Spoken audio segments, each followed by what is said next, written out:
સૌરાષ્ટ્ર બાદ ઉત્તર ગુજરાતના વાતાવરણમાં પણ પલટો આવ્યો। પાટણ જિલ્લામાં વહેલી સવારથી જ વાદળછાયું વાતાવરણ જોવા મળ્યું। ભર ઉનાળે માવઠાની શક્યતાને લઈ અને ખેડૂતો અહીં પણ ચિંતામાં મુકાયા છે।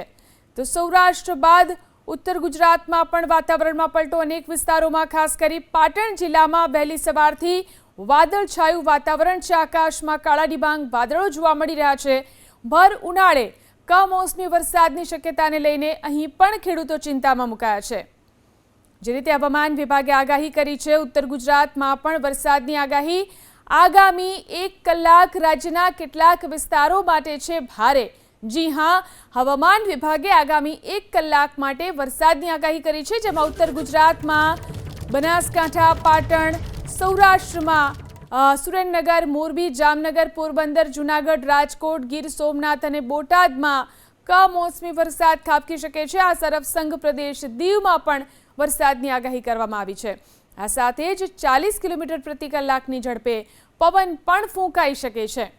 તો આગામી 1 કલાકમાં હજુ પણ અનેક વિસ્તારોની અંદર વરસાદની આગાહી કરવામાં આવી છે। હવામાન વિભાગની આગાહી અનુસાર ઉત્તર ગુજરાતમાં બનાસકાંઠા, પાટણ, તો સૌરાષ્ટ્રમાં સુરેન્દ્રનગર, મોરબી, જામનગર, પોરબંદર, જૂનાગઢ, રાજકોટ, ગીર સોમનાથ અને બોટાદમાં આગામી 1 કલાકમાં કમોસમી વરસાદ ખાબકી શકે છે।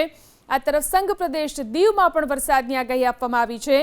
40 કિલોમીટર પ્રતિ કલાકની ઝડપે પવન ફૂંકાવાની પણ આગાહી આપવામાં આવી છે।